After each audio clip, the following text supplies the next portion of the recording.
Hey everybody, thanks for tuning in. Today we're going to be diving into the story of Mark Leslie, one of the owners of Leslie Motors Ford, located in Harriston, Wingham, and Walkerton, Ontario.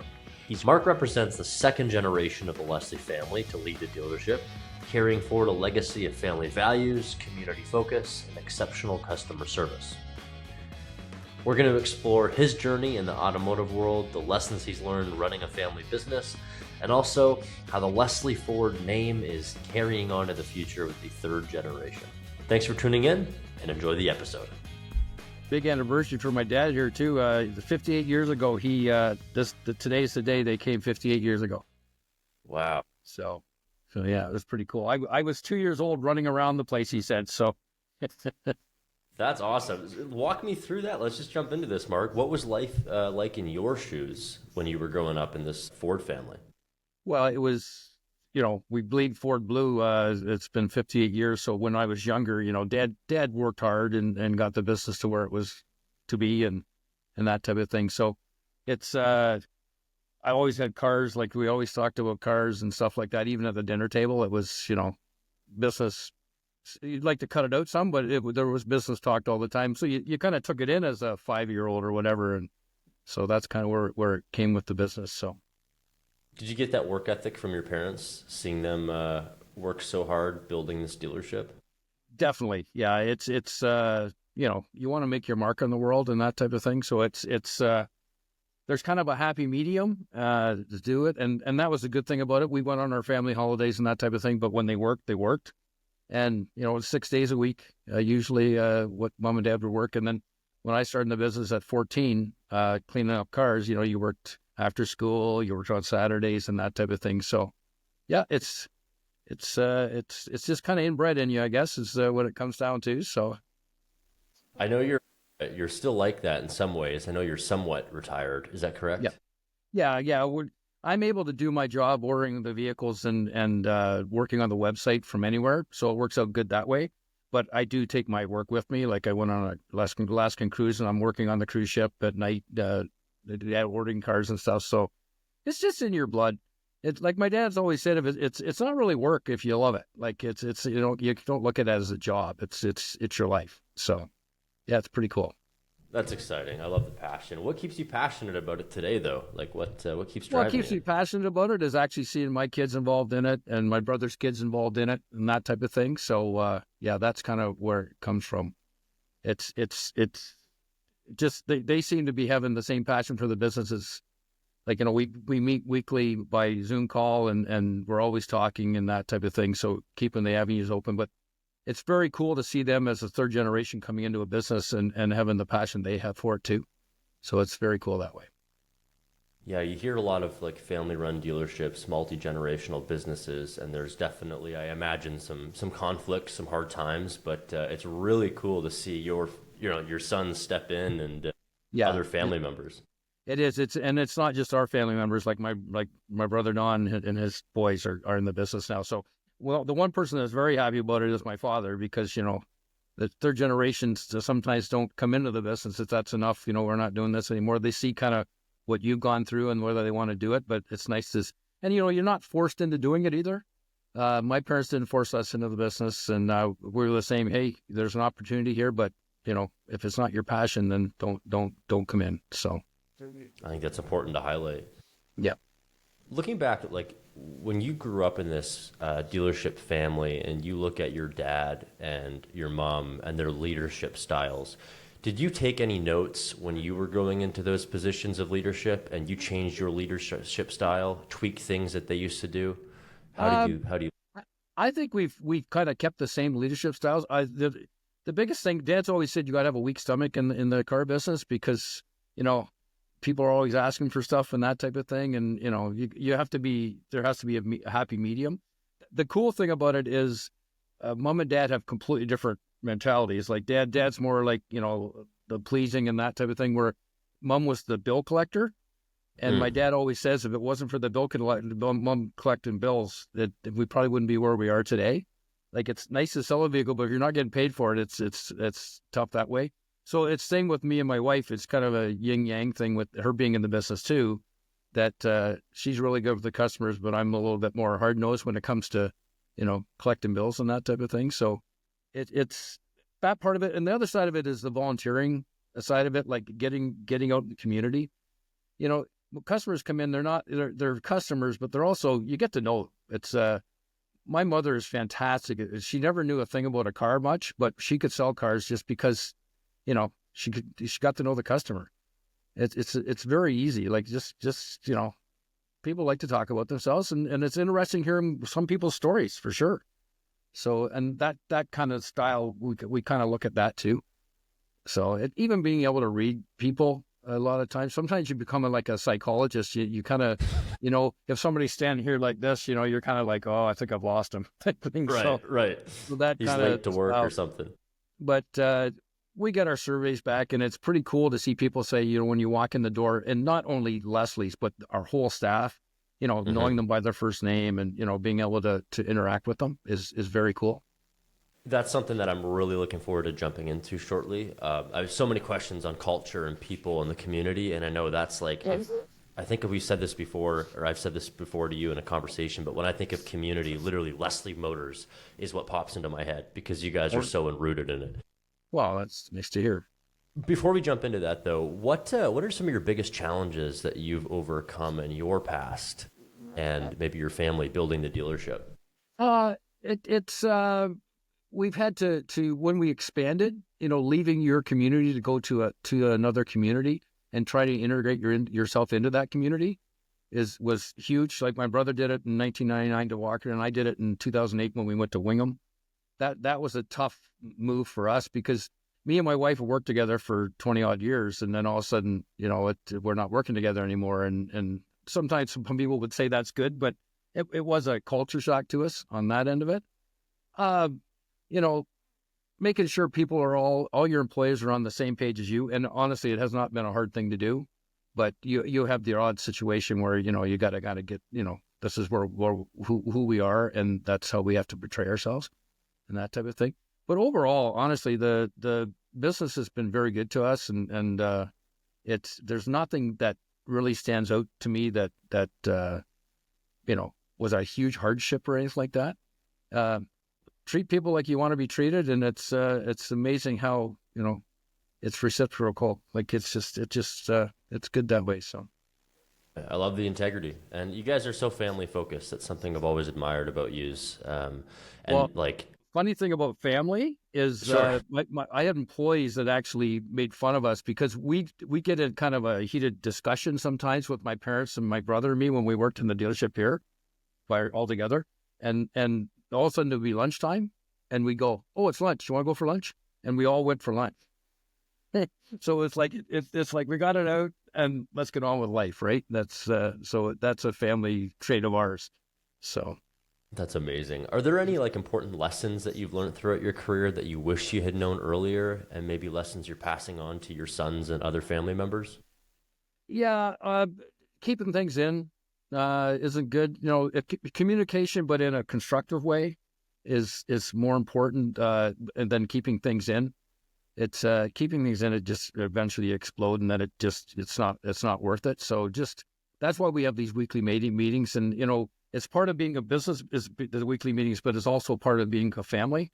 That sometimes you can say stuff that are different to your family employees than you can to employees, and just keeping it constructive and not getting over the top and that type of thing. So that's a huge thing in our teaching my kids to communicate better than we did or my parents did. So right, continuous improvement. I think that's important. Yes, yeah, just trying to always striving. That's my ultimate goal. Like you get the Canadian Dealer magazine and you're looking at stuff in there and you go, well, maybe we could try that. Or, sometimes we find that Ford came out with a Ford rewards program. Well, we had a Leslie Motors rewards program probably 5 years before they came up with the Leslie Motor or the Ford rewards plan. So gotcha. Trying to be ahead of the curve. I know we're in a small town and that type of thing, but it's nice to be able to be ahead of the curve as to where the business is going. So I'm constantly, I love knowledge. I just that's my idea. Get up in the morning and learn about the world and that type of thing. So, and it's the same with the business. Just continue to strive and grow. So, I love it.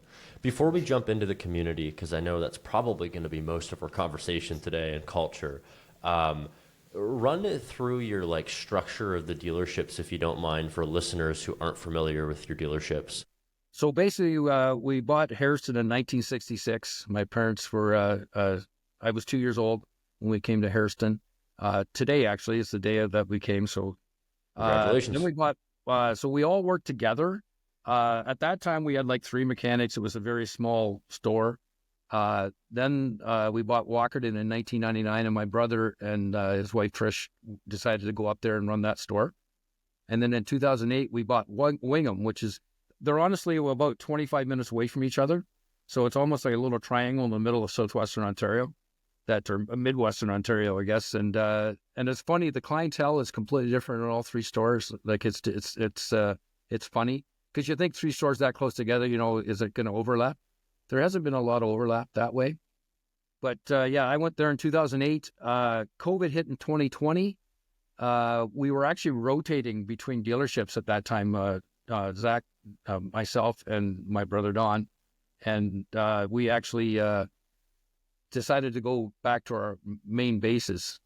So we came back here to Harriston, and Cole, actually, my middle son, started running Wingham, and he's been there ever since. So and done a good job over there, and Zach's done a very good job in Harriston here, who is our oldest son. So and Don's working with his sons up in Walkerton now, and yeah, things are going really good. It's just we had to expand. So when we went to Walkerton, we actually had to expand. Ford would not let my brother become a dealer principal unless we got another dealership. So that was the reason why we expanded to Walkerton originally. And then the Wingham opportunity came up that the owner wanted to sell, and that's how we got to Wingham in 2008. So Very exciting. And I remember when you guys were doing that rotation, all of you dealer principals moving stores. Did you guys just stop because COVID just like implicated things, or? yeah, we stopped because of COVID. And honestly, we've kind of had chats lately that maybe we should maybe get back to that, because sometimes you don't realize, like, when you're in a place all the time, there might be something that's just sticking right out that you don't even notice. Whether it's a display in the showroom or something employee wise or something like that. And that was the reason why we started to do that, to have the opportunity to flip dealerships. And then there was a few things that came out of it that we cleaned up in each store and that type of thing. So we're actually talking about maybe going back to do that. So Did that slow you down in any way though? Because, if you're in a store for, I don't know if it was every month or every quarter or what you did, but. Yeah, we were doing every 3 months, but we talked about Okay. going to 6 months now, because sometimes change it takes a little bit longer. So now we're talking about doing 6 months. What was nice about it too, the employees got to know the different owners too, and different styles and that type of thing. And I think we learned something. We grew ourselves because of it. It didn't see where it's not like if Don left Walkerton, it wasn't like there wasn't any continuity there, because he's 25 minutes away. So it wasn't like you lost track of something or that type of thing, because we're still working in our business. So it didn't seem to affect it too much. Okay, that's interesting. Didn't. I know it's funny for listeners because you had said that integrating yourself into new communities when you're taking on these other stores, but you just said they're 25 minutes away. It's really fascinating because basically most people would think that's the same town, right? That's driving across the city for most places. But for you guys, those are completely different people. Yeah, you drive through like 3 villages. That's for each way. It's like you got Clifford, Mildmay, and then you got Gorey, Fordwich, Roxeter. Yeah, it's in our area. So yeah, it's and we have a big boundary too. Like we kind of go a little bit south of that. So Ford has their territories, and we have our territory is probably 2 hours wide. So if you drive from Chesley down to Seaforth, that's kind of our biggest part of our territory, and then it goes east to west at the same time. So it's a fairly large area. So that's why I think it's important that we stay where we are. Like somebody says, why don't you just build one big dealership? I think you would lose out because people aren't going to drive that far because they could come to Wingham and they're going to have to go to Walkerton or Harriston now. So I had one Ford dealer said, I don't understand why you're buying other dealerships around. It doesn't make any sense. It's just creating more of a expense to you. And we never looked at it that way. And And proof's in the pudding. We were what 10th in Canada last year in sales for Ford Motor Company, and it's there's a huge market out here for the big three, being in rural areas and that type of thing. So Ford, GM, and Dodge seem to be the number one picks around here. So Yeah, and I imagine you guys have really like thought about that, building a big store, and really written down the pros and cons of that, and oh, definitely, understood. Yeah, it's in some days you wish you did, because it would make it a lot easier that way. But it's again, we expanded in Wingham. We put the big service department in Wingham. So yeah, we're not really going anywhere in all three stores. But you were right. We have definitely thought about it. It would be tough to know where to put it. That would be the biggest problem, to be central to everybody. So right. Yeah, you guys are so enrooted in Harriston and the community and yeah, all the well, other. Dad was mayor back in the late '80s, and yeah, we've just part of the every service club and that type of thing, the Kinsman Club, and it's important to be part of the community, because it. I don't know any different. I always said that my religion is volunteerism. Mm. It just It's a good seems religion. that I just love volunteering with things and that type of thing, and it's trickled down to my kids. My dad, Dad taught us, and even my mother taught. She coached women's fastball back in the day, so it's just volunteerism. It's a big thing for our family. Well, let's dive into that, because I remember years ago you told me that one of your interview questions is asking employees if they volunteer. And that just spoke to the selflessness of Leslie Motors and community focus. Well, and my idea to ask that question is because it shows the selflessness of the actual individual, right? Mm-hmm, mm-hmm. Because there's too many times out there now that people, well, I haven't got time. I haven't got time. Everybody has time if you want to make the time to make it better in your community, or what you need to do. It's to me, it's a no-brainer to volunteer. And that's why we asked the question. So it is. What role has it played in the success of the dealership, but also yourself? Like, I imagine you get this huge fulfillment out of it. Oh yeah, when like we were just talking about the MRI committee and making it at 6.3 million. There's so many. And you make so many connections with the people that you're working with too, which is Mm-hmm. absolutely fantastic. Like it just expands whether you call it your network or your friend group or whatever. It just, there's a lot of great people out there that's what I find with volunteering. All the people are fantastic to work with, because they're giving their time and that type of thing. So it's just something that I think about all the time. Always want to be pleasing people, right? And that's part of it is raising money for the community. And it's not even oh, look what I'm doing. I don't even care about that. It's just making your community better. And without it, we wouldn't have an arena, we wouldn't have a pool. There's a lot of stuff in Harriston that we would not have if it wasn't for not when I was there, but when my dad was a Kinsman and that type of thing. They raised a lot of money in our community. So without it, you're not much of a community. And I know you well enough that you're being 100% truthful when you say you're not in it for the look at me. Like, I know where this comes from, and I know it's Yeah. from your heart. Like, it's Yeah, it's a real thing. yeah. So How do you build this incredible family and team culture? Because when you walk into your stores, like you said, they know your name, they know where you live, bad or yeah, not. They know what you drive, they know your family. How do you build that into a culture? you build it into the culture. First thing is hiring the right people, because a resume is nice.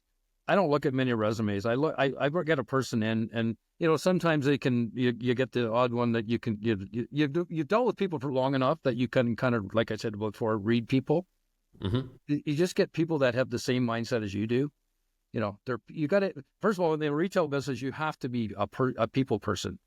I don't understand these people that don't like people, but yet they have to talk to people every day of their life. I don't understand that. Like, if you're coming into this business, you're going to have to deal with people, especially when you're in the front staff or a salesperson or that type of thing. But they all have the same mentality. Like, just treat people like you want to be treated. It starts from our employees. My dad's always said we're only as good as our employees. and that's it. It's the truth. It's you know, it in a small town especially. It doesn't take much to turn the tide and get the bad word out there. So that's what's so good about this. We you talk about situations where you customer gets upset.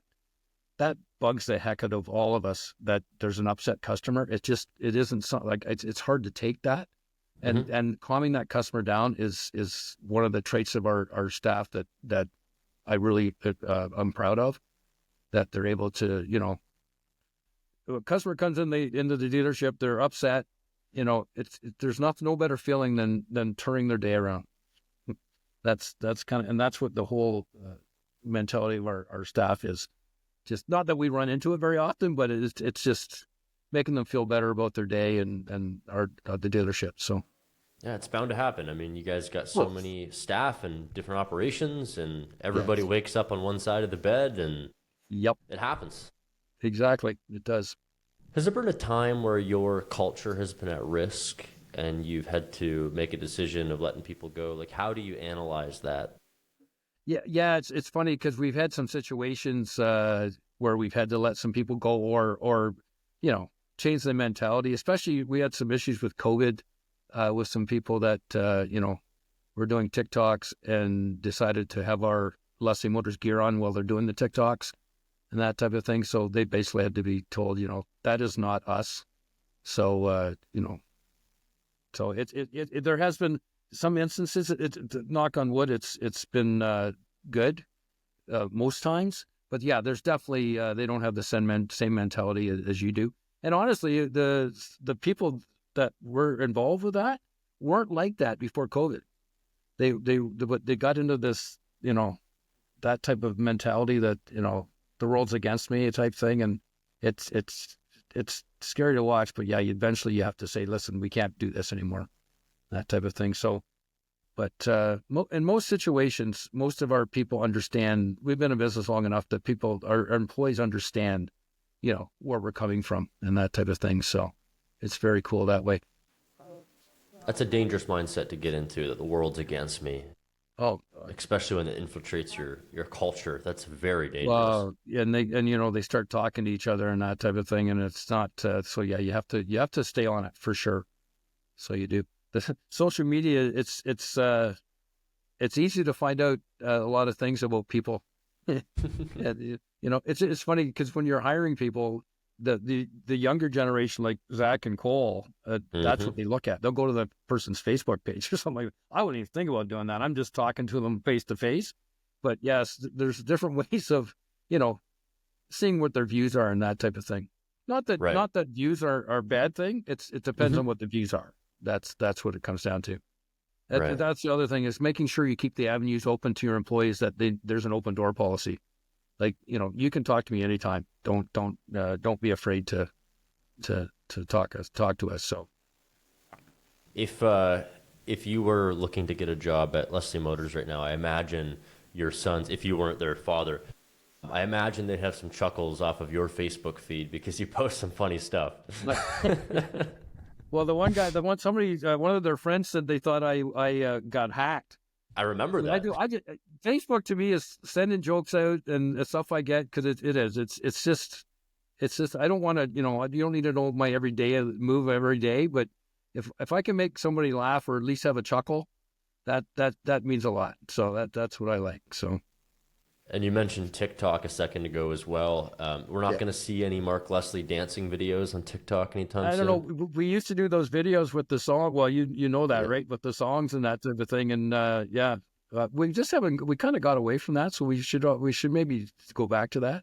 So those were fun. We had a commercial once on TV that when we got Walkerton, I threw a football on the TV and a commercial, and my brother caught it in Walkerton. So just like the creativity of some of the stuff even back then before TikTok was there.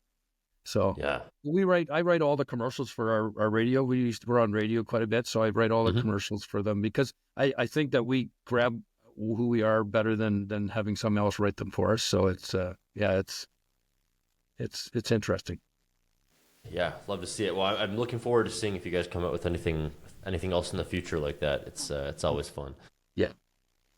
How has your dealership adapted to changes in the automotive industry and still staying true to your family-focused, customer-first mission?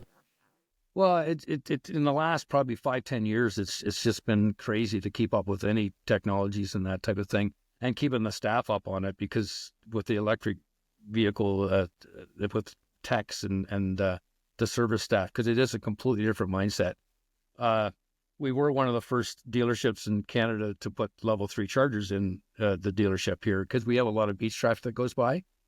And then, of course, Ford dropped the program, and, but we're still true. My parents actually took a electric vehicle down to Florida last year. Well, they're going to take another electric vehicle down on November 12th.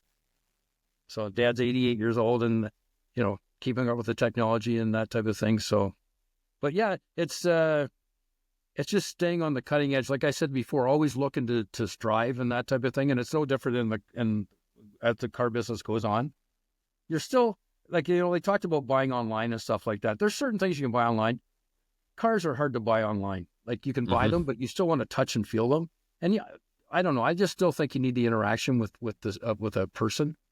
And that's one thing we do in our dealership. We don't have a finance office, so you deal with one person all the way through the whole transaction. So that's probably never going to change. I know people look at us and go, why don't you do that? Well, we just never have, and it seems to work for us.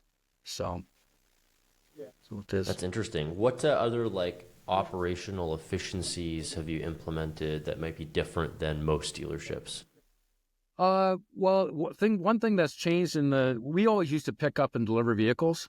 Mm-hmm. Well, now Ford's brought a program out that you can actually get paid to do it. Well, we have always done it, but there's more and more of that going on all the time. The number of loaner vehicles we give out, that type of thing, it's just something that we just think, if you buy a vehicle from us, first of all, I don't want you, life goes on. I don't want you sitting in my dealership waiting for your vehicle for 2 hours. Go out and live your life. So that's kind of what we, with these loaner cars, or if we can give you a shuttle ride back and that type of thing, especially in the rural community. There's I get a farmer drop his truck off. There's so many things he could be doing back at his farm than sitting waiting for us to so just take him back or give him a vehicle to go with. Yeah, I don't know what else there would be different that what we do with it than a normal dealership, other than the day-to-day interactions. Yeah. I think you hit the nail on the head from what I know about Leslie's and your culture and your team. I remember driving around Toronto area, and you'd see Leslie Motors loaner vehicles. And I'm like, is that Jerry driving it? Who is that? Yeah. Is it one of the sons? Yeah. No, it's just a customer. Yeah. Yeah. That's really cool. And you got a lot of those loaner vehicles, more than the average dealership, I would say. We definitely have a lot of loaner vehicles out there. It's kind of worrisome on a late winter night when about 15-year vehicles out in the road, but life goes on. Hey, they're Fords. They'll make it there. It's okay. Yes, exactly. What approach to customer feedback do you have? Because you have to draw you always hear the customer's always right, and we know that it's not always true. So how do you toe that line? Because your reputation is so important in those small communities. How do you make it right for customers? How do you tell them hey, look, this isn't on us? Where do you draw the line? I honestly think if you'd really try to put yourself in each other's shoes, get sure the customer understands where you're coming from, and at the same time being in the customer's shoes. And that's what you kind of try to have the culture of your dealership doing. Like, if you came in here and your vehicle was doing this, how would you react? And vice versa. How would we react if, you got a crack in your windshield and we know it's a stone chip, but really look at common sense. I'm a big common sense guy. I just think if you can get common sense into a customer's head or into an employee's head or our heads, it eventually it should work its way out. You got the times where you gotta bite the bullet and pay for something, but you can't continue to do that. You can't just lay down every single time, because it just doesn't work well that way. And in most situations, it's usually we come to a beneficial issue or time for both people, like both the dealership and the customer. It's just case by case a lot of the time. But I find that we're able to reason with customers very easily in here just because of using common sense ideals. Right. I know you mentioned this a moment ago about the level 3 charging that you guys implemented in your stores. Yep. Can we dive a little into that whole Ford Sure. issue? Are you willing to talk about that? Yeah, sure. Okay. What are you hoping comes out of this? Because I know a lot of dealers, I think there's some lawsuits happening right now with Ford. What's your take on it? Well, the good thing about it, they've created a committee that basically is looking into the companies or the dealerships that have installed them and seeing if there's any payback that we can give in because of what they're doing. Because the reason you put them in is because you were going to be the electric dealer for the area. Because if you didn't do it, you weren't able to sell electric cars. So all of a sudden you spend thousands of dollars to put them in, and then the next thing you know, they pull the program and everybody can sell cars, electric cars. So that Ford, I will say, Ford's been very good about going to come clean. We haven't seen any numbers yet, but going to at least come up with something. I guess we'll find out. The funny thing is, when we did a grand opening for our level 3 chargers, and the president of Ford and the guy that headed up, Paul Roy, headed up the EV section, came and cut the ribbon. And literally 2 weeks later, the program kind of got pulled. So it was very interesting because they were walking around seeing what we all put in and that type of thing. And it's, and honestly, I don't blame them. It's kind of a phenomenon that happened and we didn't know how well it was going to work, that they thought we were going to just jump into electric and it was going to be, 75% electric. It's the pricing of event to start with wasn't right. They needed to really revamp that, and they have. We're selling a lot more electric vehicles now than we did, which is good because you hear there's them saying that electric vehicles are electric vehicle sales are going up. It's just not as quick as everybody thought they were going to go up. So even in the rural area, like we just delivered a Lightning yesterday to a customer down here. So it's like I said, if an 88-year-old man can drive a Mach-E to Florida, anybody can probably do it. So it's. I know you've talked about that before. That would be a great commercial for you guys, or testimonial of like, hey, own this dealership. I'm 80 so years old, just drove to Florida. I mean, you can drive an hour to the city to get stuff and shopping and go back, no problem. It shouldn't bother you. Yeah, exactly. It's funny because they wrote a big email to Bev Goodman, the president, and she's actually used it supposedly with people that it is. It's amazing that they're able to do it. It's good. Yeah, I think I was with Zach a couple of years ago, 2 or 3 years ago in Harriston there, and we're at his place, and we were in the truck, I believe, the Lightning, and he said the same thing. And actually, when I drove the Lightning with you when it first came out, you let me drive one. But Zach said they're the best because they don't smell, the kids don't say, "Ugh, what's that smell?" and they hold their nose. That doesn't exist. Like there's no pollution coming from the vehicle itself. No pollution coming up at all. Yeah, it is. It's and it's only going to get better. We were at the Las Vegas intro show in August, and there's a gentleman that's heading up the Ford division of the electric side of it. He worked for Apple. He worked for Tesla. I have never seen a man so excited on stage as he was about the next battery platforms that's supposedly coming out with Ford. Mm-hmm. That's going to be able to build a 3-passenger small car a 5-passenger small car to a pickup truck under the same platform. He is the guy was, and this guy's worked at Apple, he's worked at Tesla, and he was so excited. So I'm really looking forward to see where that goes. It sounds like 2027 might be that timing.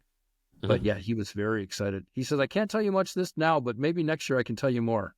So interesting. How do you think that's going to change adoption? I mean, I know you don't have all the facts on that, but what are you seeing right now? You said you're selling more EVs. Do you still have a lot on the lot, or a lot of vehicles on the lot, or are you? Yeah, we probably have we have more Mach-Es than anything, and with the Edge disappearing now, we're really trying to push the issue with Mach-E. It's funny, every one of our employees could drive an electric vehicle for how far they have to drive every day. And it's just getting that mentality that, you don't have to go to a gas station and you can plug in at home. And it's just the unknowns that seems to be on the electric side of it. And once there's more chargers and more things out there, and I think Mom and Dad are going to find that out going to Florida this year, compared to last year, they're going to find out there's a lot more charging stations out there now to be able to set up your schedule and that type of thing. That's the other thing. The electric side of it is interesting because you have to plan your trip better than you would as a gas vehicle. But the savings is and the environmental, everything is so much better in the end. And the wear and tear. A lot of people ask, well, what if the batteries wear out? They have an 8-year warranty on the batteries on these vehicles, and even the sensors and that type of thing. And we checked a guy who's got 105,000 kilometers on a Mach-E that he drives, and he's got 93%. You can check the battery life in these vehicles. Yep. He's at 93% battery life yet at 105,000 kilometers. Wow. So, that's almost 7% and 105, you could, and I think they only dropped to 70 by the sound of it, percent. So how many kilometers can you going to be able to put on this vehicle before the batteries, aren't as efficient? It's a no-brainer in my eyes, but. Right. And there's like several million mile Teslas out there, right? So as battery packs get better and all this technology, I can only imagine those numbers are going to go up. And cheaper and that type of thing. And they're building batteries now in cells versus the whole packs. So sometimes you only have to replace a dead cell versus a whole battery. So the cost factor and stuff is going to drop down too. So how do you see the current rapid depreciation of electric vehicles tainting the buyer's decision-making process? Yeah, and you're right. It's the unknown that's causing that, honestly, more than anything. That's why we try to really push the 4-year and 5-year leases, because that way you're not responsible for end values and that type of thing. And a lot of the rebates that the government's offering here in Ontario anyways is based on that period of time. Like either you buy it full out or... So we're not really pushing to buy electric versus lease it, because you're not responsible for that end value at the end. So it seems to be... Ford just brought out a program for actually employees that we're on a Mach-E Selects. That is a great... Like they're really trying to get that mentality into the dealerships first, and then once it's almost like they're part of the tribe and they're able to say how good these vehicles are and that type of thing. So yeah, the problem with, you're right, the end values and that type of thing, they're not very good right now. But I think the longer the electric vehicles are out here and the longer they're good and longevity, I think you're going to see that people are going to want to buy them used. I think we have a customer that actually keeps all his stats and that thing. He's been the best person when it comes to electric. There's nothing better than having a customer give you the wherewithal of what they go through or what they have. He's on his second Lightning now. Okay. And he's a local guy from Listowel, and he just raves about how much he loves this truck. So he does. Awesome. Yeah, they're quick, they're quiet, they're comfy. One thing that's probably going to change in the future by the sound of it, they're going to go to their own platform. Which honestly might help them a little bit. I don't know, just not to go away from the F-150 platform and do their own platform, but it'll be interesting to see what comes of it, though. Yeah, what are you most excited for in the future of Ford and automotive in general? I'm the technologies, how much they've changed in the last 5 years. I can't believe what they're going to go to in the next 5. I just literally talked to an 85-year-old man in the dealership today, bought an Explorer from us, a 25 Explorer. It went on Blue Cruise for him on QEW. It was at St. Catharines. He couldn't stop talking about this. This is an 85-year-old man and letting go of the steering wheel and just turning the signal and turning. And he says his son was in awe of this vehicle. It's like, and it's only going to get better. And I'm not saying that we should be not paying attention on the road and that type of thing, but the safety side of it alone, like a lot of people say, I can't let go of the steering wheel. You've got 2 eyes versus how many sensors in a vehicle, That's what I'm really excited about as to where the car industry is going in the next, like this new battery system that Ford's bringing out once it gets out. It's very exciting to be part of the car community right now, or the vehicle community. I can only imagine the feedback he had for you. I mean, my grandpa passed away when he was 90 or 91. This is a few years ago. And he was still talking about his BlackBerry that came out in the early 2000s. So if he had seen electric vehicles and Blue Cruise and all this tech now, like I bet you he'd just be thinking he's on another planet. Yeah, it's changed so much, and it's amazing. Even the systems within the vehicles, like the 25 Explorer, the stuff that they have in those vehicles now is like it's all based Google based, and it's like holy crap. So, what is Over the years, you got to experience some huge milestones and important product releases in the Ford world.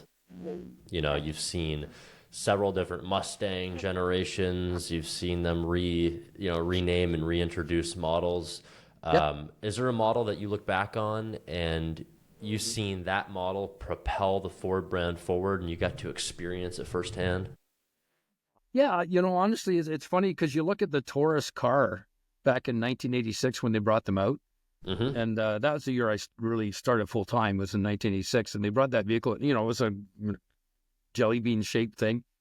It's amazing where it took the Ford car business to at that time. Even the Tempo Topaz, back in the day, I wish they would have kept the names because those cars you couldn't break them, and that type of thing. The one thing I do remember very much though is Don Cherry getting involved with the Enforcer F-150 pickup truck, and all the dealers locally went down to Oakville and drove them from the plant home, and they had a big blitz of us showing the dealers driving these Don Cherry Enforcer base nothing trucks, but it was Don Cherry Mm-hmm. that was into doing it. So that was a pretty cool. I don't know why that sticks in my mind, but it was a very cool thing for them to do. Uh, Right. but yeah, the Mustang with the Shelby, like Shelby coming back, like when he left and went to Dodge and that type of thing.